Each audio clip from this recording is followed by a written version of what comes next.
Knowledge story channel میں خوش آمدید۔ ایک حکایت ایک حقیقت۔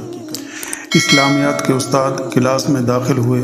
انہوں نے اپنے ہاتھ میں دبی ہوئی کتاب میز پر رکھی اور چشمے کو درست کر کے ناک پر جمایا اور ہلکے سے کھنکار کر 10ویں کلاس کے طالب علموں سے مخاطب ہوئے۔ میں تمہیں آج ایک ایسی حکایت سنا رہا ہوں جو تمہاری آئندہ ساری زندگی میں کام آتی رہے گی۔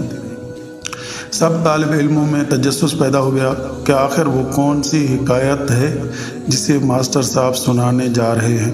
سب طالب علم توجہ سے ان کی بات سننے لگے۔ استاد صاحب نے کہنا شروع کیا، ایک بار ایک بدو حضور صلی اللہ علیہ وسلم کے پاس آیا اور سلام کرنے کے بعد بولا، میں بہت دور سے آیا ہوں، بھوکا پیاسا ہوں، میرا اونٹ بھی بھوکا ہے۔ آپ صلی اللہ علیہ وسلم نے پوچھا، وہ کہاں ہے؟ باہر کھڑا ہے، اس نے جواب دیا۔ میں اللہ پر توکل کر کے اسے باہر چھوڑ کر آپ کے پاس آ گیا ہوں۔ حضور نے فرمایا، تم نے اونٹ کی ٹانگیں باندھی کہیں دور نہ نکل جائے؟ بدو نے جواب دیا، جی نہیں۔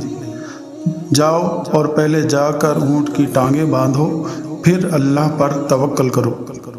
بدو نے آپ کی ہدایت پر عمل کیا اور پھر آپ صلی اللہ علیہ وسلم کی خدمت میں حاضر ہوا تو آپ نے اس کے کھانے پینے کا بندوبست کیا۔ استاد نے تختہ سیاہ کے نزدیک ٹہلتے ہوئے کہا، اس چھوٹی سی حکایت سے یہ سبق ملتا ہے کہ ہمیں اللہ پر اعتماد اور بھروسہ ضرور کرنا چاہیے، لیکن اس کے ساتھ ہی ہم پر جو فرائض عائد کیے گئے ہیں پہلے وہ پورے کرنے چاہیے۔ انہوں نے کچھ وقفے کے بعد کہا، اگر کوئی طالب علم صرف دعا مانگتا رہے تو امتحان میں کامیاب نہیں ہو سکتا جب تک وہ کورس کی ساری کتابیں پڑھ کر تیاری نہ کرے۔ سب طالب علموں کو یہ حکایت پسند آئی۔ ویڈیو اچھی لگے تو لائک کریں، اپنے دوستوں کے ساتھ شیئر کریں اور چینل کو ضرور سبسکرائب کریں۔ Thanks for watching. اللہ حافظ۔